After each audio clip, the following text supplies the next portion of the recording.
What's up, everyone? It's Warren Hayes here again, Mr. Warren Hayes.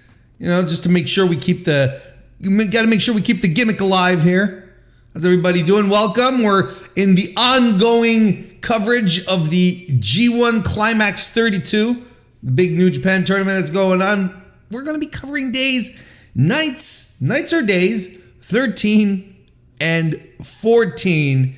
I'm recording this on August 9, and I finally got around to watching the G1 action that happened today on night 14. So we're going to bundle up a couple and talk about it. But of course, before we start, consider subscribing to the Mr. Warren Hayes Show channel if you haven't already. You'll get the rest of my G1 coverage as we keep moving along here. You'll also get notified when I, record the Mr. Warren Hayes Show proper right here. So go right ahead and do that. And if you're listening to this audio on your podcast application, well, consider subscribing, following, joining. Give us a like. Give us a 5-star review on Apple Podcast, a 5-star rating on Spotify. Those things help out a great deal. Tremendous deal. Just like I enjoy talking about pro wrestling, and if you want to chat about it in the comments here on YouTube, go right ahead. I will jump in. No questions asked, especially since it's getting really exciting now.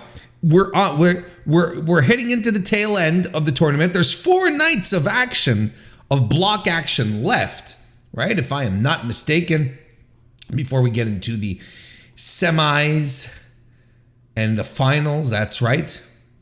Night 18 is the final night of the tournament of block action on August 16. Then on the 17th, it is the semifinals for the blocks, and night 20, the finals on August 18th to crown a winner. That'll be exciting. I mean, I'm looking forward to it. I hope you guys are too. But as it stands right now, let's get right into the recap of night 13 that happened on August 7. Happened at the Osaka Prefectural Gymnasium. That's what it took place. Started off with Evil defeating Aaron Henare. Now look, as much as we got a fun Evil match a couple of nights ago with Hiroshi Tanahashi, where I not outright saying that this was it was a fantastic match, or that it was the greatest thing that I ever saw, but there were elements to it that made it stand out, right? That's what I argued. That's what I got forward here, and this is exactly what you'd think this was as far as an Evil match goes, going into with a guy against a guy like Aaron Henare. Evil goes in after him right before the bell. Henare fires back with a kick, and he goes to the floor. Togo and Evil trap Henare, but he tries to fight back, but he just can't. Evil chokes him out with a t-shirt. Henare gets launched off the apron into the timekeeper's table, so they do that spot. Look, this is an average by the book match with some good offense by both guys, and Evil doing his nonsense. There's a spot where Evil gets the referee to slap Aaron Henare right in the face, and there's a ref bump too. There's Dick Togo throws in a chair. You get Aaron Henare who gets a visual unlocking in his finisher, but his full Nelson, what does he call it, the Ultimo. But Evil eventually launches a chair at his head, nails everything is Evil, and he's cooked. We're done. It's fine. Henare wasn't meant to be a player in this tournament here. But Evil stays alive at 4 points. There's nothing else to add here. It was a low-level Evil match. Tom Lawlor defeated Bad Luck Fale. And look, honestly, there is no more blood to squeeze out of this Bad Luck Fale stone. Okay? We're done. Like frankly, because look, here's the thing. Still booking Fale as an invincible monster type thing, right? As a guy who you know, who has everything, you know, all the tools for him to be this great beast, you know, this. But honest to God, Lawlor should have been running circles around this guy, picking his leg, you know, getting in some quick strikes. Lawlor is he's legit MMA fighter, catch wrestler. He knows his way around. Like, there's no way in that Lawlor would just like try to hit sleepers upon sleepers. Like, come on, man. He's so much faster and nimbler. This should have been a much more interesting match than what it turned out to be, because of the way it was produced, because of the way it was put on. Anyway, Lawlor gets the win with the NKOTB, and that's it. Again, I've got no more use for Bad Luck Fale, who officially is eliminated. Like, this was the death knell for him. We'll talk about that later. But we crossed this big boy out. We also have Juice Robinson, who defeated El Phantasmo in this match by disqualification. Look, I thought this was pretty fun. I enjoyed this for what it was. The Bullet Club guys are here for the ha-has. You know, we keep hearing about, you know, the Bullet Club, Civil War, and all that stuff, but you know, they're still a faction. It's a team. You know, they're a bunch of snakes. They're all in it just for the money. There's no real other reason for them to be all paired up together. But you know, so they're like they do stuff. They accuse the ref of farting in the ring, and they do a wrestling exhibition, which I thought was pretty fun. They do comedy spots, right? Until they legit try to start rolling each other up, trying to get a cheap win over the other. And then they bring in some chairs, set up a table, and they arm wrestle.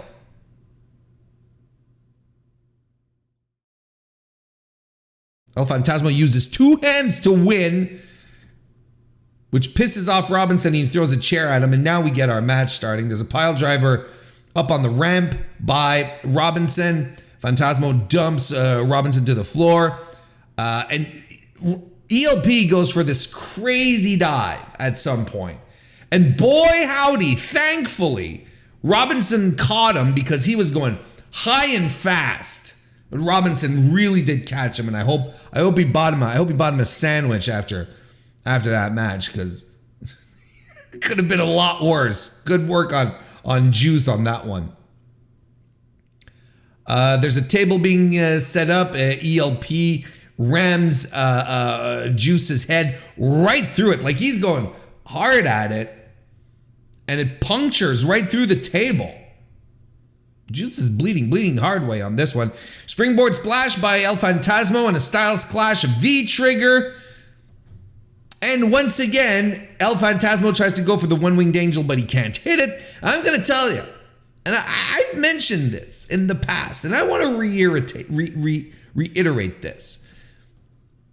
Think of some of the great Bullet Club leaders that we've had, right? They've started as juniors, right? Well, you know, the OG, Prince Devitt, right? Maybe not considered specifically a junior heavyweight, but, you know, AJ Styles wasn't exactly the heaviest of heavyweights either. And you had Kenny Omega come through as well. You know, Jay White never can. But look, my point here, I'm talking myself out of my point here. We're having this same type of trajectory for El Phantasmo, right? And he likes to pull out the finishers of former Bullet Club members. I'm telling you guys, this is something to keep an eye on, because New Japan liked the guy. I think he brings a lot of theatrics that a guy like Gedo really likes, because Gedo likes his American style wrestling quite a bit. So he likes this attitude that Phantasmo brings along. And Phantasmo is an incredibly talented pro wrestler. And I think we've only seen we've only seen crumbs as to what he's capable of doing, like completely unleashed. I think he has a very, very high ceiling. And I think Bullet Club leadership is part of that package that he is offering. So I think this little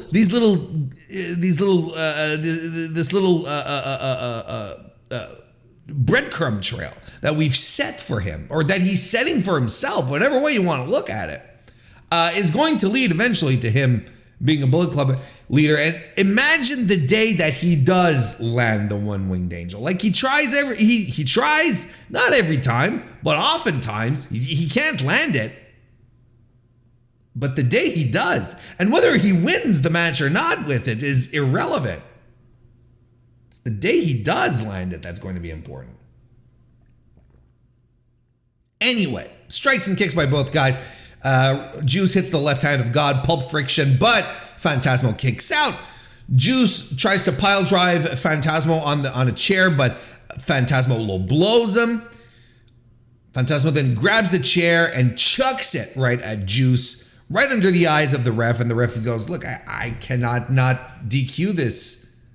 And he does. He disqualifies El Phantasmo. 2 points for Juice here. Fun little match. Like, I enjoyed the ha-has here. I think it worked because you got two very capable guys to make this entertaining. I enjoyed it. Thought it was fun, but a little more would have overstayed its welcome. Good dosage. Chase Owens then in the B block match here. Again, I'm not talking about the blocks. This is B block here. B block match. Chase Owens defeated Tomohiro Ishii. I thought this was a fun little match that had absolutely no incidents on the block. Like, this was completely useless. Because both Chase and Ishii have been eliminated effectively from the tournament. So this had no incidents at all. But I thought it was fun. I thought it was a very fun, strong match. Shoulder blocks and chops by both guys. Chase does a wild hyperextension of Tomohiro Ishii's knee, and Owen starts working it. Ishii, though, no-sells a grapevine and suplexes Owens. There's a Saito suplex by Ishii, a neck breaker by Chase Owens, a pendulum drop kick by Owens that sends Ishii into the guardrails. On the floor, Chase Owens sunset bombs Ishii right into the rails in a vicious spot. Because Ishii landed in all sorts of hurt on that one. His neck just bounced off the bottom rung of the red. Like, it was disaster averted on that one. Jewel heist is avoided.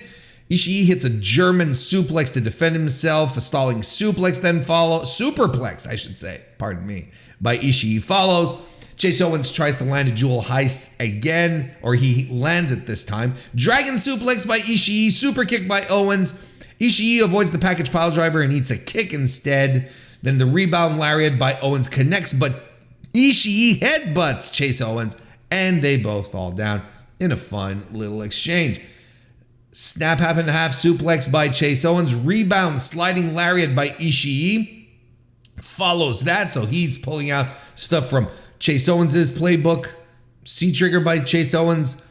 Package pile driver is avoided again. There's some more strikes, and then Zaguri by Ishii and a rebound lariat. But the package pile driver finally does end up connecting, and Chase Owens makes out with the victory here. So Chase Owens, despite the fact that his tournament is done, picking up another victory. I thought, like I said, I thought this was a fun match, strong, good stuff. And then the main event. Jonah defeated Kazuchika Okada. Let me say that again. Jonah defeated Kazuchika Okada. Now, what did your boy Warren do on the previous edition of the G1 32 recap show for nights 11 and 12? I sat around here and I made a case for Jonah defeating Kazuchika Okada. I sat here and I was like, you know what? We were talking it through. You were thinking about it. It was like the more we were talking about it, I was like, you know what? Jonah's probably going to defeat Okada because it adds more intrigue. Because and I started to go down this route when he being Jonah defeated Jeff Cobb. And what did I tell you guys? I said, Gedo wants to set up big monsters, guys who pose a threat to Okada. So you have Jonah defeat Jeff Cobb, which is a guy that Kazuchika Okada is able to defeat. In fact, Jonah is the only other guy who's defeated Jeff Cobb in the G1. So that sort of puts them on the same type of level. Then we get to this match here, and I'm like, if Jonah wins here, it just adds intrigue to the block, and there you have it. We have something interesting to talk about in Block A, and this is all stuff that I laid out just a couple of nights ago, before this aired. Now, I don't want to say my G1 Climax 32 recap, my coverage is the best. I don't want to say it. Not out loud. Not into a microphone while I'm being recorded. But I think y'all came to the right place. Is what I'm trying to tell you for some G1 coverage. So look, this was, I think, unquestionably the biggest surprise of the tournament. I think this overshadows Aaron Henare and Hiroshi Tanahashi. I think this has the whereas you'd expect Tanahashi, you're like, yeah, he'll put over a younger guy. And at the start of the tournament, there's always a surprise upset win. I think this one is a little bigger, especially this late in the tournament. Jonah overpowers Okada early in this match. Okada fights back, but he gets knocked to the floor. The senton off the apron is avoided. Okada uses the barricade against him. They fight up the ramp, and Okada charges, but Jonah charges Okada down. And Jonah's just whipping Okada everywhere. Okada doesn't give up a lot. Gave up, I should say, a lot of offense here in these first few segments. There wasn't much retaliation here. Running European uppercuts, though. He tries to get some offense here, string some stuff together. DDTs by Okada in the ring and on the floor. Topic on Hilo as well, but hey, spear by Jonah, a senton, a big back body drop followed by Okada. That was huge, though. Jonah hits a flying splash, lariat, and lariat by Jonah, and the crowd just gasps at that one because he just folded Okada. It was nuts. There's a drop kick by Okada, the body slam, diving elbow.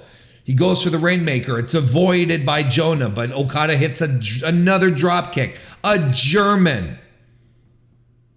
Jonah traps both of Okada's arms, headbutts him. Huge running lariat by Jonah. Okada's on the top rope, but Jonah grabs him and powerbombs him off the turnbuckles, then picks him up into another powerbomb, goes to the top rope, lands the torpedo, and there's a roar in the audience because no one can believe it. Jonah got a win over the Rainmaker, one of the greatest in the world. It's a big deal. It's a big shocker, and I'm here for it. I dig it. I love it. Adds a little more stuff, and I thought this was a very good match. Sure, match of the night. Nothing that I would lose my mind over and tell y'all drop everything and go see this, but this A block match ruled. It was very good. And it was finally a good moment for Jonah to shine as well, because his previous matches hadn't been all that stellar. I don't think, his match was with Yano, which was his opening match. I still think it's such a weird way to debut, but it was a strange match. I think his match with Cobb was fine. Thought it was good. It was all right. But we've seen better, especially out of those two. And I'm forgetting one. Which one am I forgetting? Oh, his match with Archer too was all right. Look, this was Jonah's shining moment.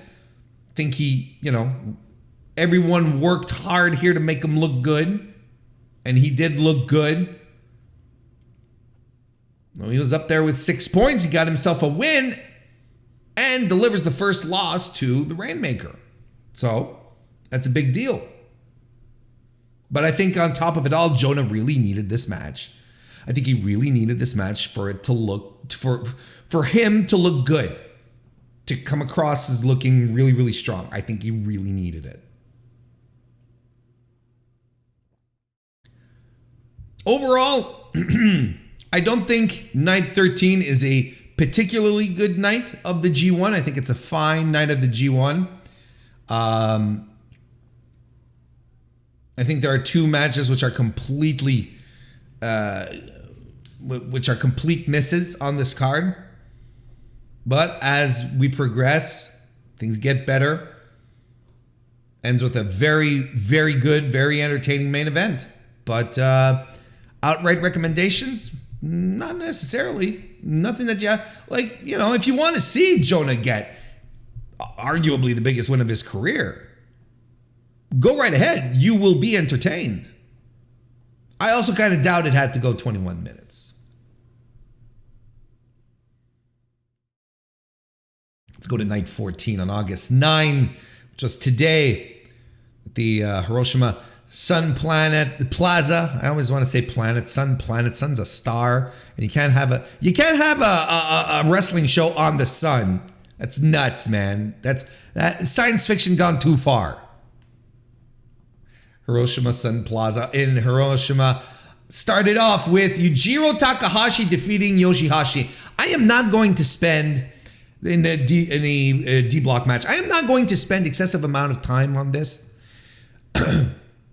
Matches that work Yujiro's pace stink, and this match stunk because it was, look, despite knowing really well how well YOSHI-HASHI can turn up to matches, and as I said previous in this G1 coverage, YOSHI-HASHI is one of these guys who works really hard for his losses.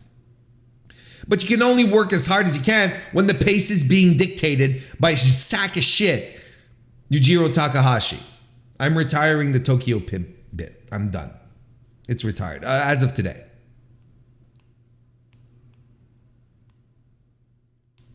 And as good as YOSHI-HASHI's G1 has been so far, because I think he has had, one of the most consistently good outings from anyone in the tournament, this blew.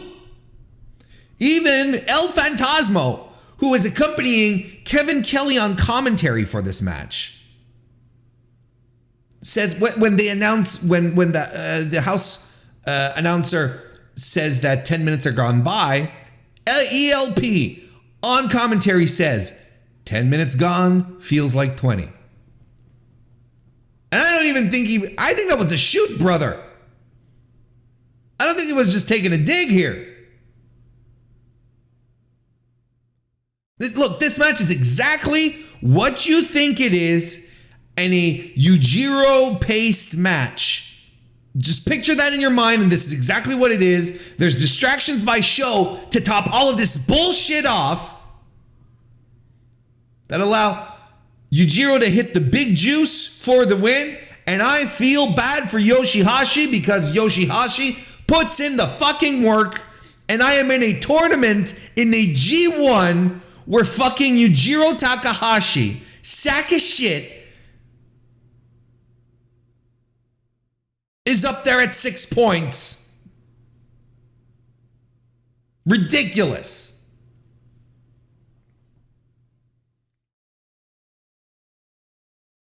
Next match was B block action. SANADA defeated Chase Owens in a match again that has no incidents in the B block whatsoever. Right now, the B block is a 3-man situation. We'll talk about the standings a little bit because as you remember last week, as we were talking, as I was doing this live recording anyway, I came to the summation that SANADA was done because SANADA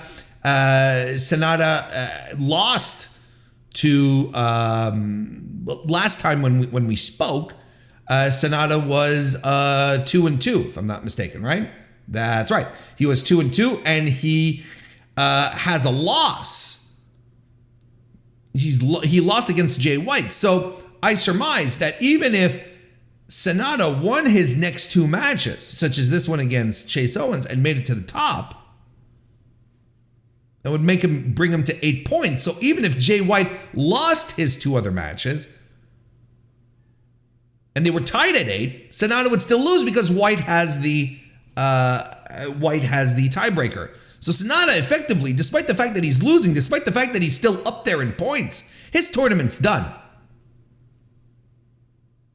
And I'm sure there's a wacky scenario in which he could pull it off, but I don't see it. Because he's got one match left, and it's against Ishii. Fair chance he'll win. They'll bring him up to 8 points, but as I said, even if White loses his next two matches,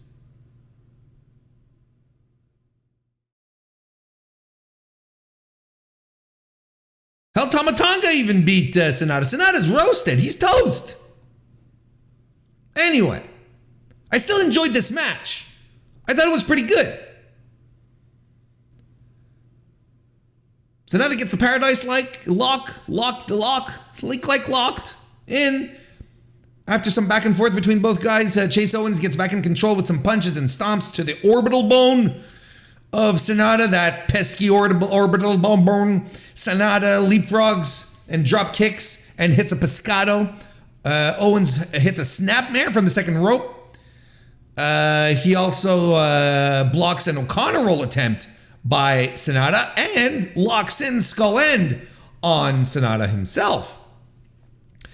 So he's feeling lucky, so Owens is like, I'm going to go for a moonsault. He goes up, but SANADA avoids it. Then SANADA goes for the moonsault. Chase Owens lifts up the knees, followed by a very near fall. There's a jumping knee strike by Owens. Package pile driver is reversed into a Rana by SANADA. SANADA lands the moonsault after a pop-up TKO that honestly could have looked a lot better.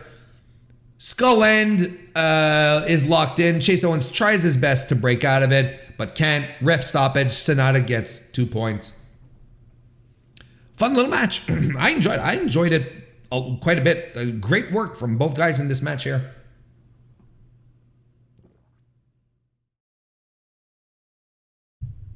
Then we're going to move on to a B block match. Tonga defeating Taichi. So, are we going to have all sorts of lore now surrounding Asuka's Iron Claw glove now? Is that the thing now? Is because I mean, this is the kind of shit that turns me off. This is the kind of thing that look, let me put this into better context. Shit that turns me off. There's things that I expect out of North American wrestling, primarily the World Wrestling Entertainment Company, and I've come to accept that. I've come to live with it because that's part of the presentation, right? If I watch New Japan Pro Wrestling, I am specifically tuning in to watch some great pro wrestling, as devoid as it can be from shenanigans and all the North American influences of modern day wrestling that sometimes make modern day North American pro wrestling sometimes, occasionally, really tedious to watch. I tune into Japanese wrestling because then I see guys wrestling, I see the pure aspect of it, I don't have the sports entertainment nonsense. So, when I'm in the fucking G1, the biggest wrestling tournament of the year, the most famous, the most prestigious, the one that is considered to be top tier. When I sit down and I watch people getting possessed by a fucking metal glove. I'm like, what the hell am I watching? Because now it goes up to another level. If it was on a run-of-the-mill, maybe a Road 2 show, the undercard, I'm like, okay, cutesy wootsy, let's move on kind of thing. Let's not make this a thing. But it's happening in it's happening not only in New Japan on the upper mid card, but in the middle of the fucking G1.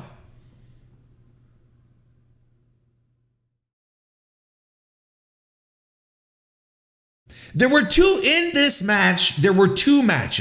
There was glove possession, and there was post glove possession. And I swear, I promise you, I wish the entire match would have been post glove possession.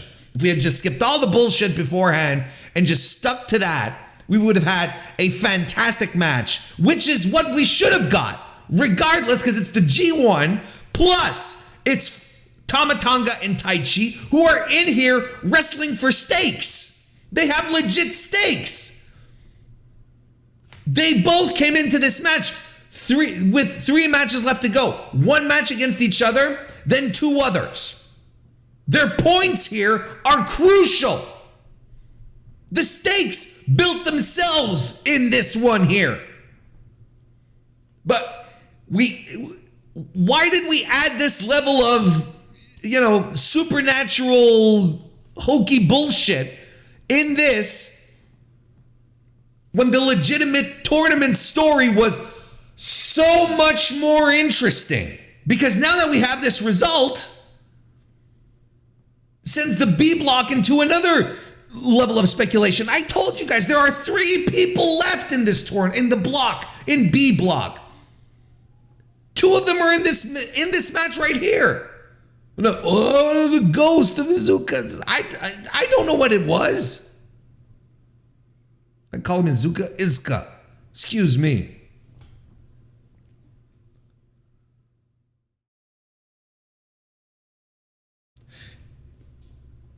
Taichi in this match, he works the heel a lot more than what we've seen him do recently. He works a lot more heel.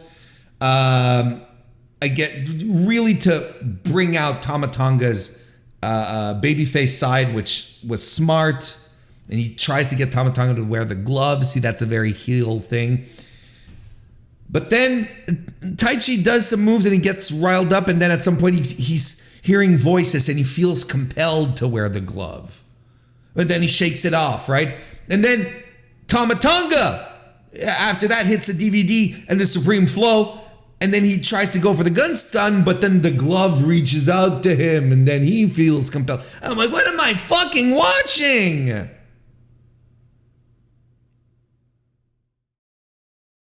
But once Tama Tonga shakes that off, we don't speak of the glove again. We're good for the rest of the match.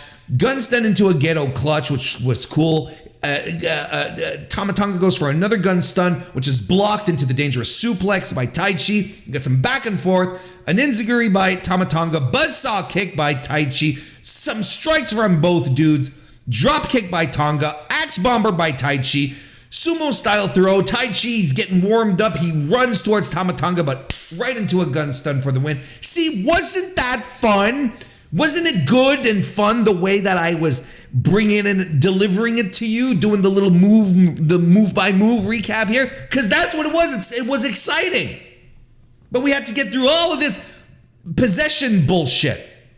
And next thing you know, we're going to have tons of Reddit threads about the lore of Izuka's fucking iron glove. It annoyed me. It just annoyed me.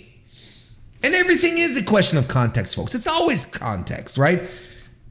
It's always about context. And I promise you, I would not be as irritated about this, this spooky stuff if it wasn't any other context. than the goddamn G1 in a block where everyone is scrambling for points, where two of the guys who are still relevant in this conversation are fighting each other. Like this should have been the story. Pure and simple. So that's what irritates me. That's what bugs me, because I was like, man, we are completely missing the point here.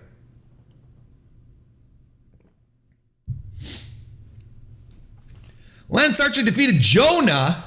That was a bit of a surprise on this one here. I was a little shocked. Does this mean Jonah got lucky? Well, I mean, Jonah did lose to Toru Yano. I like this match a lot. And I think this was my favorite A-block Haas match from the tournament. You know, it's like Jonah came alive with that Kazuchika Okada match, and Archer came in and he was ready to kick some ass. And I don't know, man, everything connected, everything worked. Just both guys just like going extremely hard on each other. They knew that we're two big dudes, we're going to do big dude things, and Jesus, it worked. And Jonah's in control early on. He splashes Lance Archer, but Lance Archer then runs him over. Corner attacks by Archer. Jonah slams him. Archer avoids the senton, goes for a senton himself, but Jonah avoids it as well. Big power slam by Archer. And for the life of me, Archer lifts Jonah up for the blackout. God damn. But Jonah wriggles free. We just needed the visual of Archer lifting Jonah for that. I can't imagine. I can't imagine Archer landing it. It's got to be dangerous with dudes that big. I don't know. Big lariat by Jonah. Jonah goes up top with and Archer follows right in with a run-up knee strike, which is like you don't like just a. He's too big to be doing that kind of shit, but he's pulling it off, and I'm like, oh wow, this rules. This rules. On the floor now, Jonah with a flying tackle off the apron. Bad Dude Tito, of course, of the Mighty Don't Kneel, the faction that Jonah is in. He runs right in front of Lance Archer, who's doing a senton on Jonah, and he takes the brunt of that senton, protecting his boy.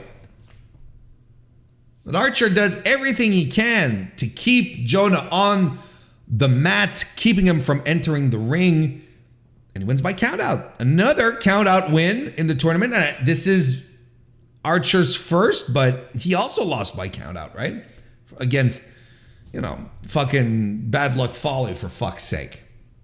I enjoyed this. I thought that this is my favorite Haas match of Block A. I liked it. Main event time. Tetsuya Naito defeated Kenta. No surprise there. I told you guys. Kenta's not Kenta, but Naito. Naito's not eating one more loss until he reaches the semifinals. He's not eating a single loss. Stalling by both dudes to start this off. They do tranquilos, you know, and Kenta's version. It's all fun and games until Naito drags Kenta to the floor. Kenta clocks him with the mallet, tosses him over the ramp as well. Kenta's in control, works the neck and head. Naito lands a neck breaker and elbows and a basement dropkick and the combination cabron as well. He locks him the leg full Nelson.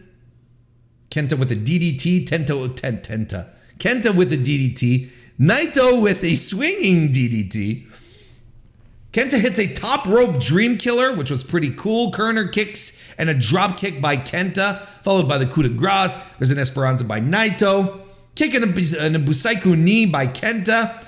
GTS gets reversed into a neck breaker by Naito. And we get a big strike exchange. Palm strikes by Kenta. Enzigurian flying forearm by Naito, who then eats the steel turnbuckle because it was exposed, of course, and he gets busted open right on the bridge of his nose. Hopefully nothing's broke. Jesus Christ. The luck, Naito's luck. Busaiku knee again by Kenta, but Naito hits Valencia. Destino. We're done. He gets another 2 points. I thought this was very well worked. I think Naito and Kenta have tons of chemistry together, and I think this. I would go in the year of our Lord 2022 for a Kenta Tetsuya Naito program. I think these guys have a lot more under the belt. You know, there's a lot of people that's like, oh, well, this isn't the Naito, because you have the story for both these guys, right? It's like, this isn't the Naito of, 2014, 2015. This isn't the Kenta of 2008 or whatever. And they're not wrong, right? When these guys were wrestling in the absolute uninjured prime of their career, these guys were mind-blowingly fantastic, right? They had to adapt their styles as they got older, as their bodies just became riddled with injuries. And I thought that they did a bit of magic here. Wouldn't say complete magic, but there's definite chemistry and an understanding how both these guys work that was really entertaining. Absolutely entertaining. This wouldn't be, it wouldn't be the match that we would have got 10 years ago. But I think there is a lot of good to come out of a Naito Kenta rematch. You could, built properly, given the proper amount of hype, and this could be a match of significance for a Wrestle Kingdom. I think there's more gas in this Naito Kenta vehicle. I really do. I recommend this match. Sure, go have yourselves a good, fun main event. Well worked, smartly worked on top of that, from two of the best to ever do it.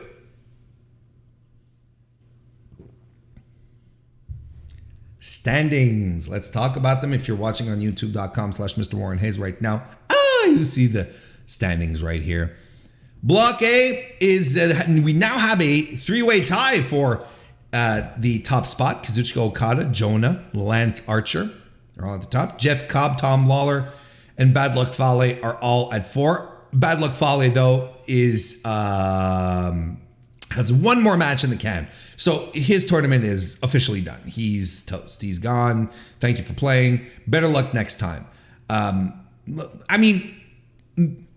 Mathematically speaking, not even, because most of the other people in the tournament. Hang on a second. I don't want to say just about it. Yeah, see, that's the thing. Okada still has 2 more matches, so Okada has a possibility of 8. Jonah has 1 more match.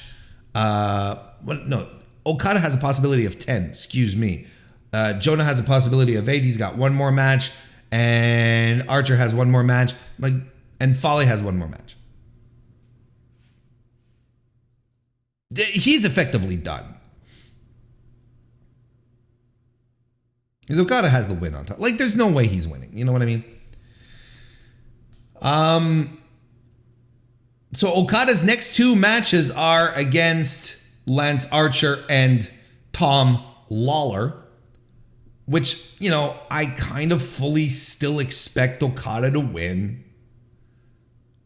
And I think I'm a little surprised that Jonah lost his match to Archer, because I was figuring that they might boost this one a little more. But look, they're adding a little drama here. Lance Archer versus Kazuchika Okada, which is going to be coming up on the 14. Wait, when is it coming up? Excuse me, not the 14.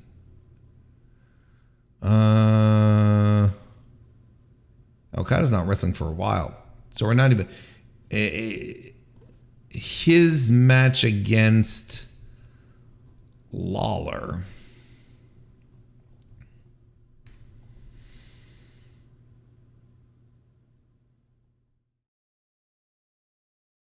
Yeah, it's going to be on night 15 on August 10th, so tomorrow.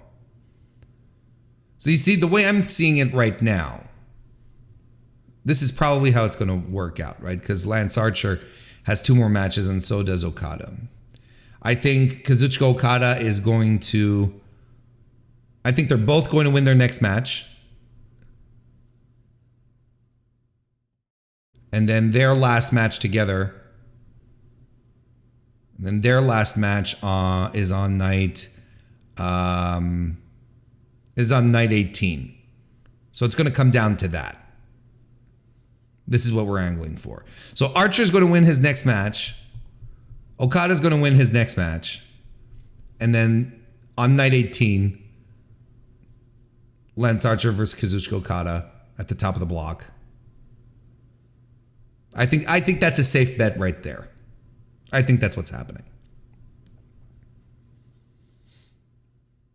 B block has Jay White still up there, the only wrestler that still has a perfect record at 8 points, 4-0. Tonga and SANADA are both at 6 points. As I pointed out, SANADA's tournament just logically is finished. Even if mathematically he's still in it, he cannot win it. He's done. And Taichi is at 4 points alongside Chase Owens and Great-O-Khan, Tomohiro Ishii, both at 2 points. Owens, Great-O-Khan, Ishii, we all eliminated them last time when Jay White won. So the interesting part, see, this is why it pisses me off that they did the fucking supernatural bullshit with Taichi and Tonga, because this match had larger implications than what was provided. So Jay White, his last 2 matches are against Tama and Taichi, right? Those are his last 2 matches. Taichi on top of that, and both these guys, Tonga and Taichi, their last 2 matches are against the Great-O-Khan. Now, Great-O-Khan can go ahead and score 2 more points. That won't change a thing. But it's still interesting to see how this block is going to turn out. Because I don't think Jay White is going to, his next match, if I'm not mistaken, I'm trying to say too many things at once here, is against Taichi. Right. His next match is against Taichi. And I think he's going to win. And I think we're going to stretch this Tonga stuff to the very end. It's Tonga's match against Jay White is on night 18 as well. So, perennial babyface, or at least they're trying to make him into a babyface, right? And I think it's working. I think it was a good gamble. I think it's working. I'm excited to see I'm excited to hear the Japanese crowds once they can start fucking cheering again, to hear what kind of reception Tonga truly is getting. I see Tonga defeating Great-O-Khan at this point. I think it's entirely feasible. I think so that would bring him up to 8 points. That would tie him with Jay White. I could see Taichi defeating Jay White. But if Taichi beats Jay White, I think that inevitably means that Jay White is winning the block. If Jay White beats Taichi, I think there is a strong case to be made for Tonga winning the block. Because then it will really be like an underdog, come from behind, struggle to get to the top type of story. Where if Tonga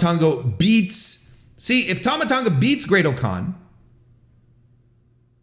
he'll be at 8 points. If Jay White beats Taichi, he's going to be at 10. So Tonga wins. I think it's entirely possible for a surprise comeback victory on the final night of the block for a big baby face comeback for Tonga against the despicable Jay White, who's been beating everyone in the block. Tonga is the only one who gives him his loss. Gets a big baby face reaction. Ties with Jay White at 8 points, but he's got the tiebreaker, so he moves on to the finals of B block. because Jay White is not making it to the finals. I really don't. Because I still think Kazuchika Okada might. Well, I mean, look, if we get, because I still think Kazuchika Okada is going to be in the finals. I still think Okada is going to be in the finals.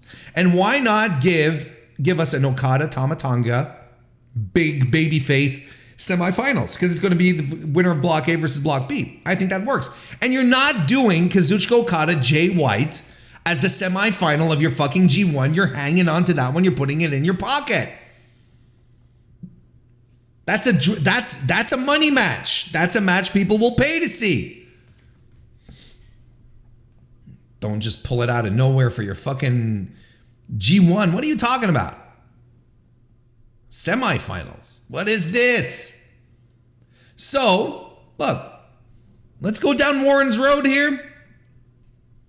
I say Jay White beats Taichi. Taichi beats, after that, it doesn't really matter whether Taichi beats Great O'Connor or not. Jay White beats Taichi, he's at 10 points. Tama Tonga beats Great O'Con, brings him at 8. Did I say 8 points earlier? We were talking about 10. 10 points. It'll bring him to 8 points. He fights Jay White on the last night. Jay White, 10 points. Tama Tonga at 8. Crawls his way back to a big babyface victory on the final night of the G1. Gets 10 points locked in.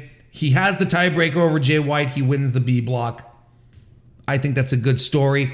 And sets up a plausible title defense for Jay White on the road to Wrestle Kingdom against Tama Tonga. You know, it'll be a fun little event, a fun little defense. No one's going to really expect Jay White to drop it, but there you go. You have a defense on the way to Wrestle Kingdom. I think this all works out.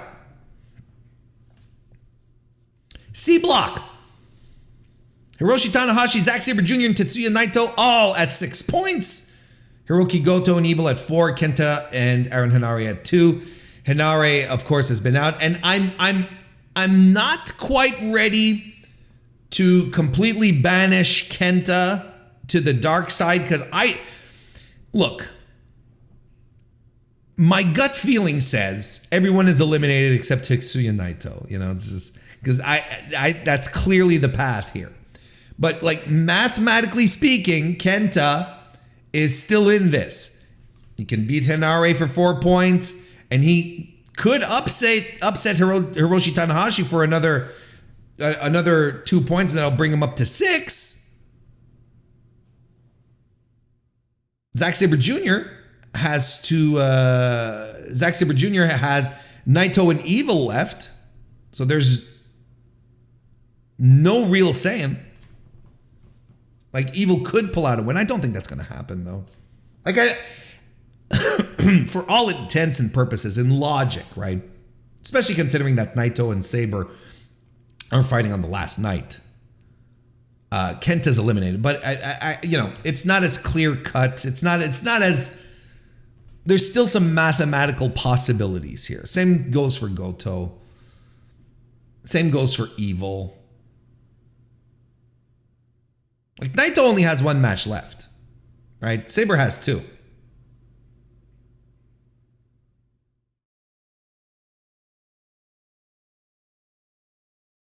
So Naito has to. His last match is against Zack Sabre Jr. I think Zack Sabre Jr. is going to win the next match, but is going to lose to Naito. I don't think Hiroshi Tanahashi is going to be an issue.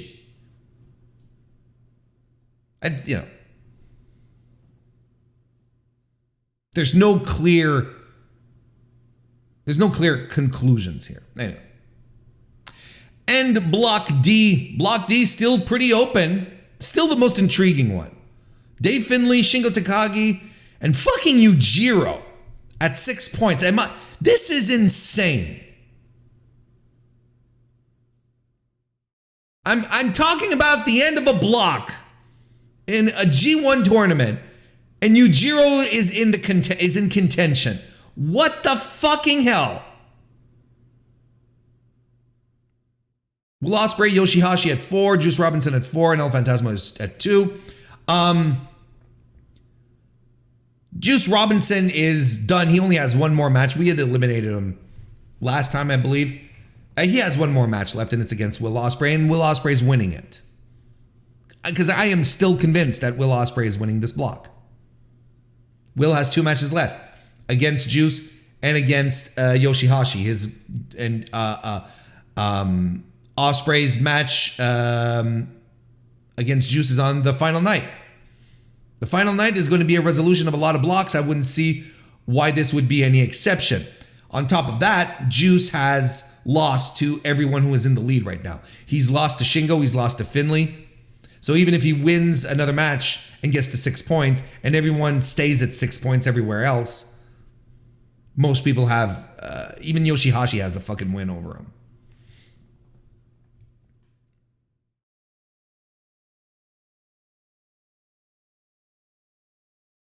Did I say he has a win over Shingo? Excuse me. He has a win over Shingo, but he has but Yujiro has a win over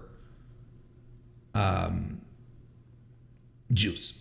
I haven't counted out El Phantasmo yet. He has 2 more to go.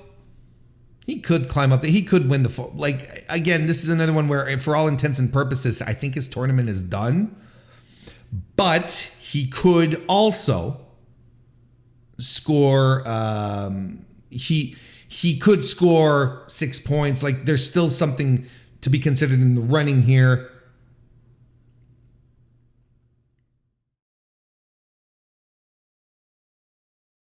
He has a win over Yujiro. Look, mathematically, it's still very open in this block here. It's not as cut and dry as in the B block. So there's still, there's still possibility. But I mean, for all intents and purposes, ELP's tournament is over. So is Juice's. I don't think YOSHI-HASHI is going to be that big of a deal. But I think Will is going to win his next 2 matches. He's going to be up there at 8. I don't expect Dave Finlay to start running away from the pack. Is he even? I don't even think he's on the last night of. He's not wrestling on night 18, so that to me is a bit of an indicator. Got Shingo and El Phantasmo on night 18, so Shingo might position himself a little better. The intrigue is a little more fun here. There's a lot more possibilities on this one. But I still think Will is pulling out the win for the D block. So as things are positioned now, I think our semifinals are going to be Kazuchika Okada versus Tonga. And Tetsuya Naito versus Will Ospreay. Not bad. Not bad at all. And that about wraps it up for this time. What's going on over the next 2 nights? Nights 15 and 16. Night 15 is going to be August 10. There, ergo, tomorrow at the moment that I'm recording this.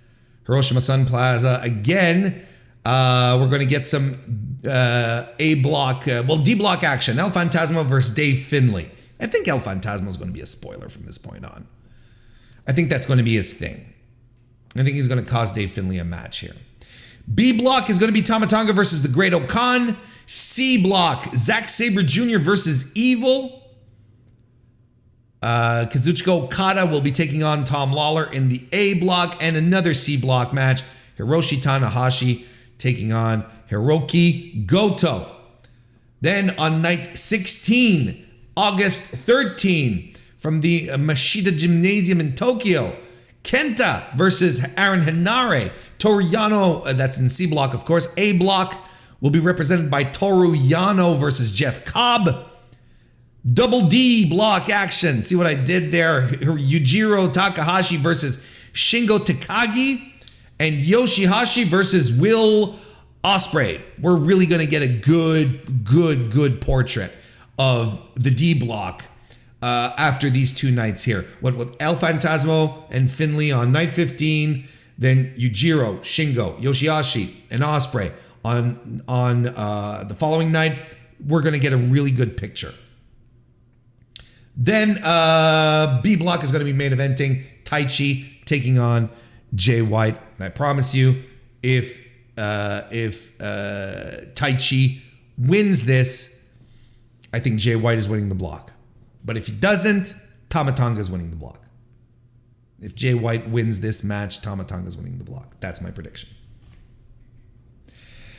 And then after that, we have 2 more nights. Like we're literally in the home stretch here.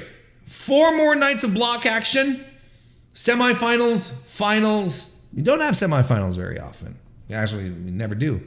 But we're going to get a night of semifinals and then the finals as well. So we're in the home stretch here, folks. The G1 is wrapping up.